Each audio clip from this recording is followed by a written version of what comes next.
What's going on, guys, and welcome back to News for the Sonic Streets, because comics, movies, games, and more. Today, we're going to talk about how Spider-Man No Way Home broke the most viewed trailer record and just outviewing Avengers Endgame. Also, be sure to like, comment, and subscribe, of course.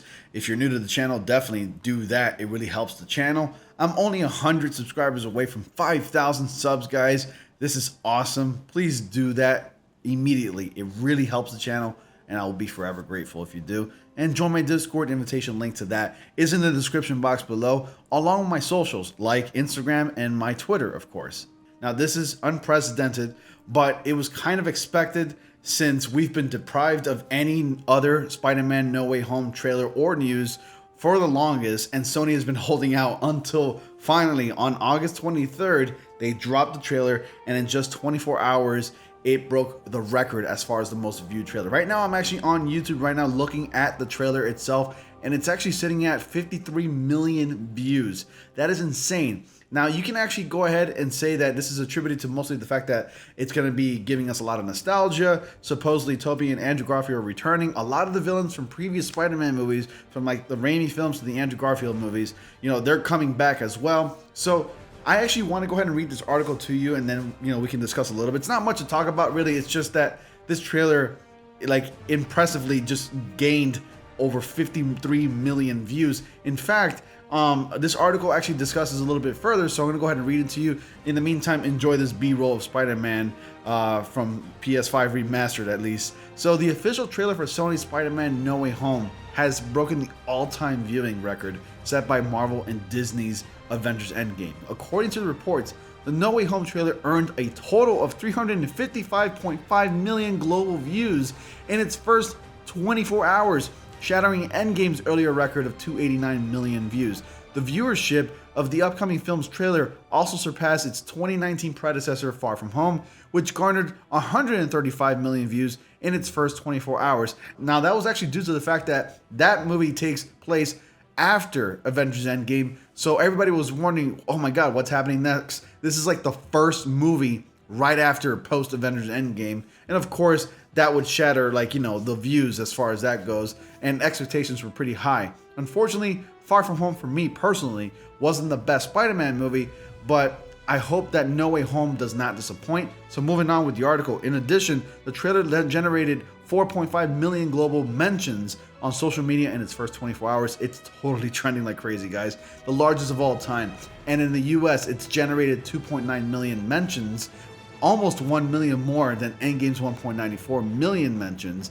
Deadline adds that No Way Home actually earned 1.96 million mentions within its first 12 hours. So the first trailer saw the return of Tom Holland as Peter Parker Spider-Man, Zendaya as MJ, Jacob Batalon as Ned Leeds, Marissa Tomei as Aunt May, and Benedict Cumberbatch as Doctor Strange. The visual also features Alfred Molina as Doc Ock, who reprises his role almost 17 years after his initial cast, which was back in 2004 for Spider-Man 2, as well as hints as appearances from Electro, Jamie Foxx, and possibly Green Goblin, Willem Dafoe, who reprises his role after 19 years. So Spider-Man No Way Home exclusively hits theaters on December 17th. You can't miss it.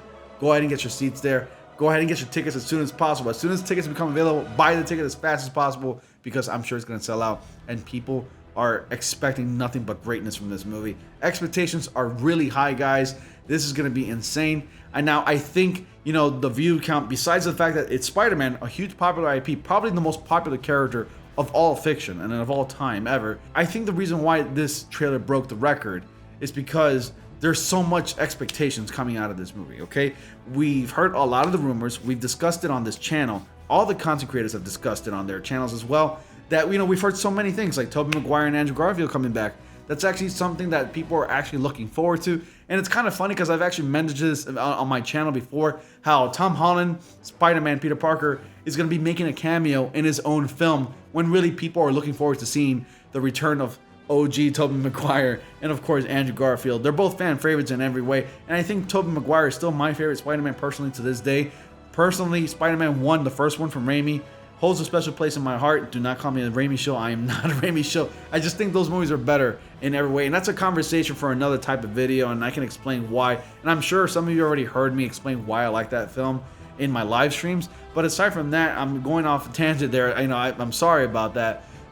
Again, I guess these trailer views can be attributed to the fact that there's a lot of nostalgia being ridden on this, and people are just have nothing but high expectations for this movie. And I'm kind of glad that it got the attention that it did, and I was expecting it to get a lot of attention, but just not this much, because this is insane, and Spider-Man alone is topping an Avengers type of project. So that's kind of crazy to when you think about it, when you put it together. So anyways, guys, that's pretty much it. It's kind of a short video, it's not really much, but I kind of wanted to share this because it's really interesting. It's a very interesting topic to talk about. I mean, one of my buddies, Evan Falarka, actually discussed about it in his channel, so definitely check it out there if you get a chance.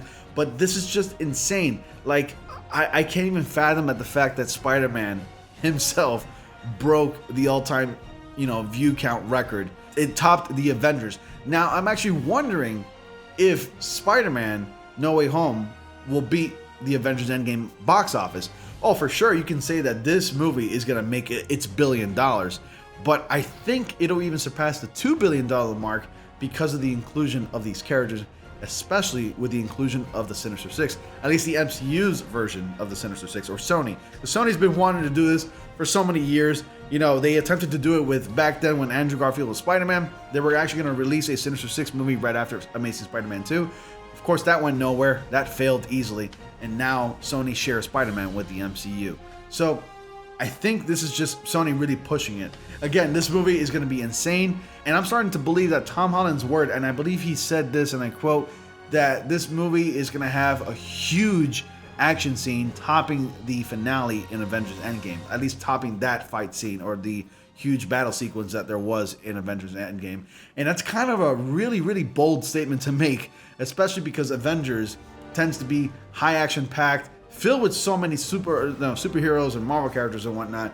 So I'm starting to actually believe that Tom Holland may be right, but we'll just have to see. I mean, anything that can probably top something like Avengers Endgame or something like that would probably be all three Spider-Men from previous movies, showing up at the same time on the big screen fighting the Sinister Six. Now that'll be a hell of a fight to see, and I think I can hear it now. Like, fans are going to be roaring and screaming in the theaters, and I think this might be the best Spider-Man out of all three of them in the MCU of all time. I'm just saying. I didn't enjoy Far From Home too much. I mean, it doesn't really have good replay value in my opinion. I'm just saying. I think it's fine, and Spider-Man Homecoming is the superior movie. I think that movie is much better and written a little bit better than Far From Home. But I think No Way Home is just going to take the cake, and it's just going to top it all. And it's going to send everybody satisfied, even from OGs to newcomers in the Spider-Man franchise. And that's pretty much all I got, to say for you guys tonight. Thank you so much for watching. Be sure to like, comment, subscribe, and click on bell notifications so y'all don't miss anything. And as always, I will see you all in the next comic panel.